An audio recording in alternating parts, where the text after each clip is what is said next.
Today on Engine Power, we're revisiting a little stroker small block that was plucked out of one of our most recent project cars. It's the mouse that powered Project Pro Street or No Street for quite some time, before we started the wicked transformation. Look at that, clear. Pat and I guesstimate this engine makes between 450 and 480 horsepower. We're going to find out back on the dyno. Then we're going to upgrade the valve train and massage it in a few other areas to show you that there's always room for improvement. Let's go ahead and name this Project Re-Rev. Inside the factory block is an Eagle forged rotating assembly that is neutral balanced. The heads are 215cc Dart Pro 1s. It's got a hydraulic roller valve train and Dart single plane manifold. The engine sounded awesome and ran great in the car. Listen up.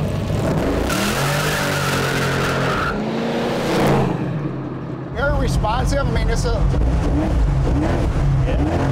thing's it's pretty sporty. We need to get it docked to the dyno so the fun can begin. Here's a quick rundown of what is about to happen. Now I'm going to go ahead and install all the sensors, then hook up the water hoses, fill the engine with oil, install the headers that were in the car, then top it off with a carburetor. Let's get to it. I will monitor the obvious on this engine. The water temperature is a must. Now this probe is placed in the fitting on the intake manifold and tells the dyno what the coolant temperature is. Now the water hoses are hooked up to the intake and the water pump. This tank is what holds the water that passes through the engine as it runs. Now down here is an adjustable thermostat that's used to set and maintain a specific temperature. There's a 2,000-gallon water tank outside of the building. That supplies this tank with the cool water it needs to maintain the set temperature.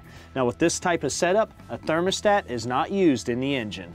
The oil pressure line is as simple and straightforward as it gets. It's a -6 line that runs to a sensor in the sensor box and is converted to a digital signal for readout on the dyno screen.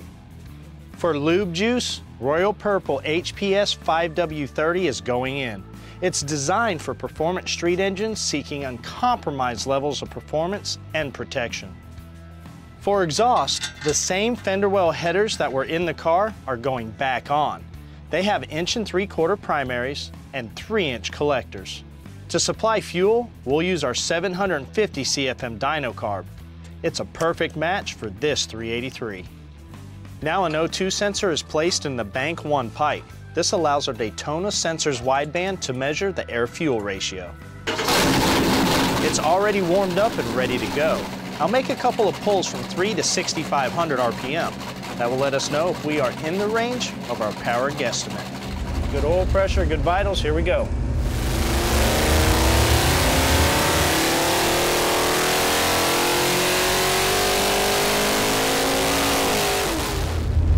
See what you did. All right, 443, 451. We're 7 horse off of our guesstimate, which was in the 450 to 480 range. Graph looks good. I've got timing set up at 33 degrees. Peak power, 5,500. And peak torque was 47. Not a bad little engine. All right, let's back that up. Here we go.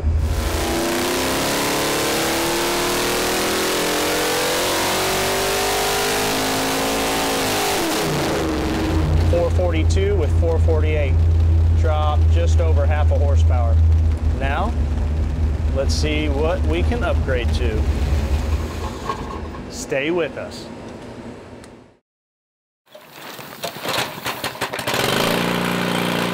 We're back and a quick spray off is in order.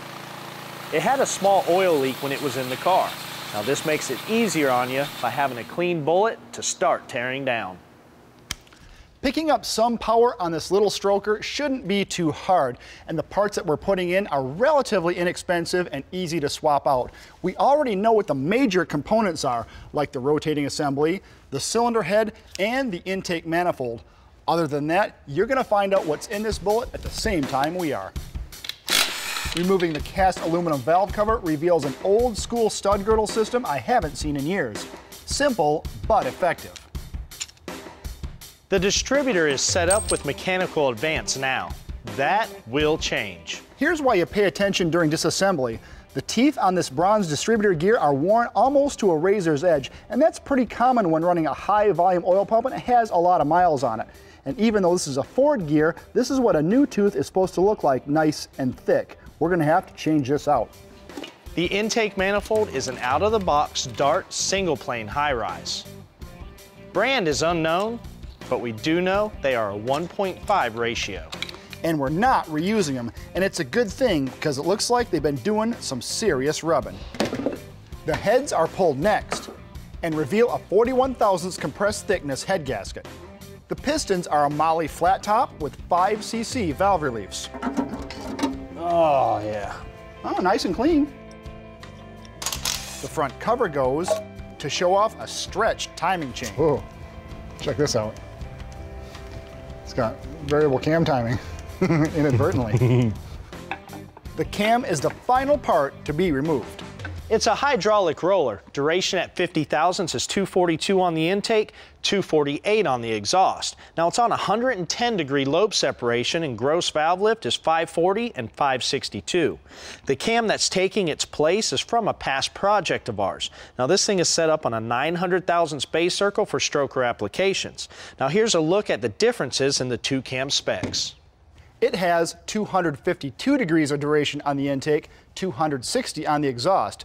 Lift increases to 652 thousandths on the intake, 660 on the exhaust, and it's still on 110 degrees of lobe separation. But this solid roller has an additional 10 degrees on the intake and 12 degrees on the exhaust of duration at 50, and lift really increases by 112 thousandths on the intake and 98 thousandths on the exhaust.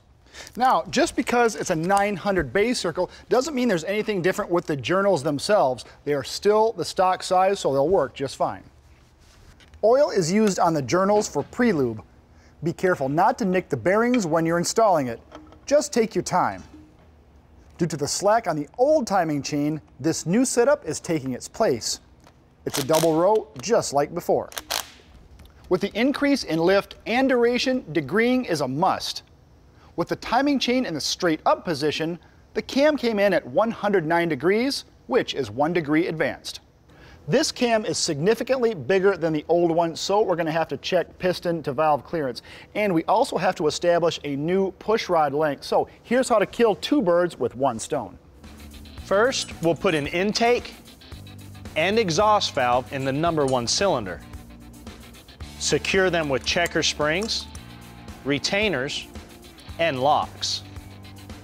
Now a pair of lifters are dropped in, and a used 27 thousandths compressed gasket is laid on the deck. The head is dropped in place, and 5 bolts can snug it down.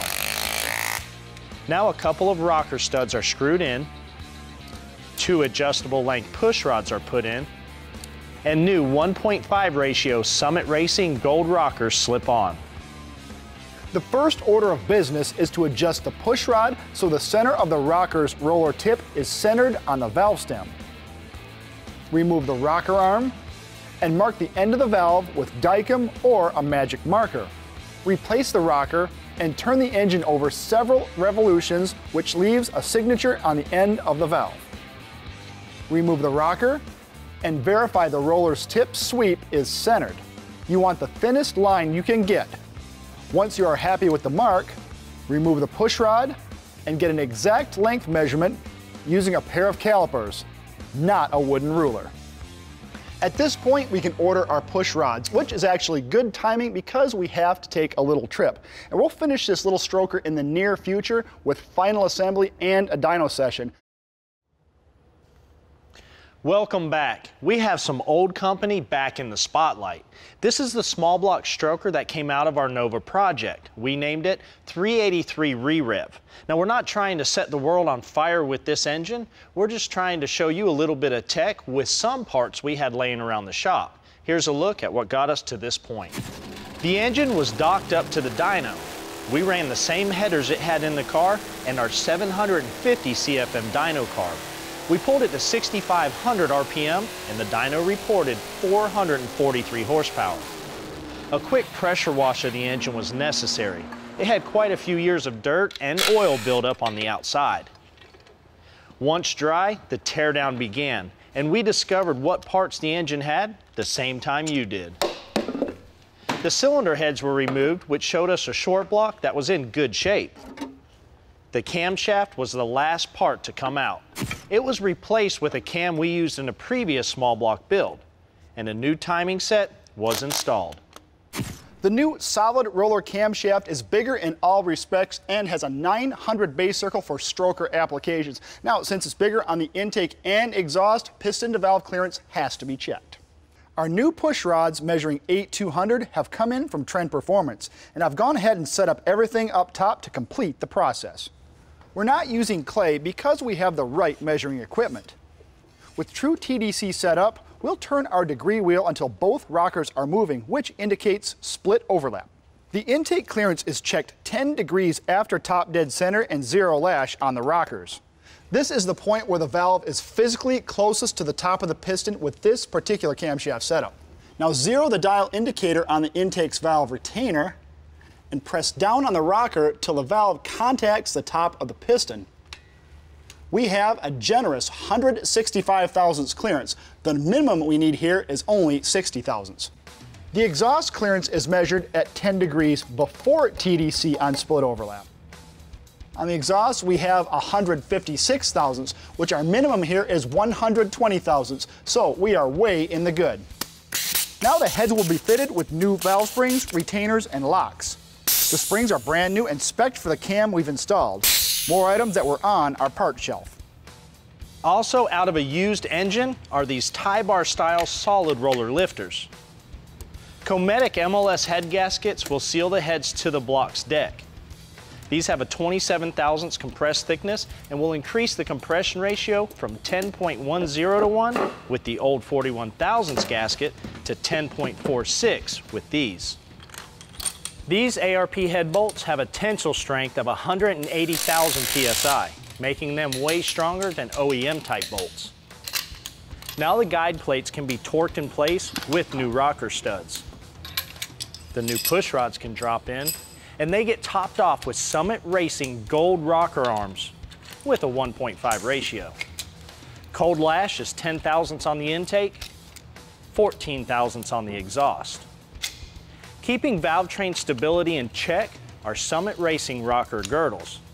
Make sure you recheck your lash. The girdle can alter your setting. Now the original valve covers go back on. The right stuff from Permatex is a 1-minute gasket maker and is blowout resistant. With that bead laid, the Dart single plane intake is back at home. We improved on the oil pan with a Wyand oil pan kit. This one has a 7-quart capacity. When we come back, it'll be on the dyno, ready to fire up. We're back, and it's time to see how well Project Re-Rev responds. Fires right up. It's running the headers from the Nova again, and the same carb as before. We did add a 2-inch spacer for a little more plenum volume. All right, we have 33 degrees total timing in it, and we have fresh 93 octane in the cell. We're gonna make our sweeps just like we did before we tore it apart from 3,000 to 6,500. Let her buck.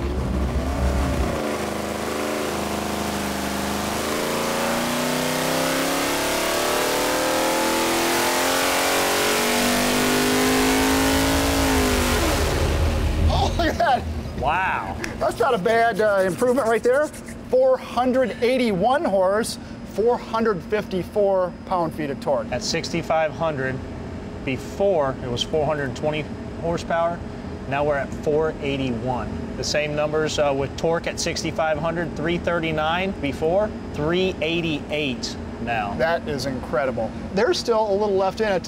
We got to bump the timing up. By adding 2 degrees for a total of 35. Oil pressure stabilized, you ready? You bet.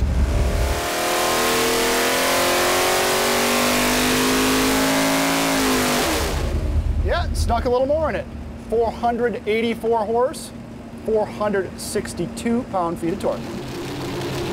We stepped up 1 more degree to 36 total, and this is going to be our grand finale. So why don't you go ahead and step it up another 300 RPM to 6,800. See what she does.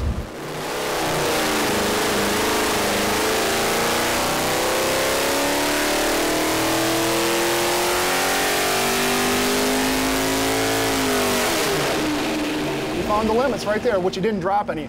484 horse, 461.7 pound-feet of torque. So interesting thing is it didn't fall off a whole bunch up top. Nice engine. Nice. And we didn't even have to do it. It's a takeout that we just kind of swapped some parts on, and it only dropped 1 pound-foot of torque with 1 degree. Yeah. Back it down to 35. It's in the happy zone. Yeah. Whenever this thing gets put in, it's gonna be a rocker. Good job. This project goes to show that identifying some small problems and changing out some easy parts can yield big results. Now, next time you have a takeout engine, don't assume it's useless. A little work goes a long way.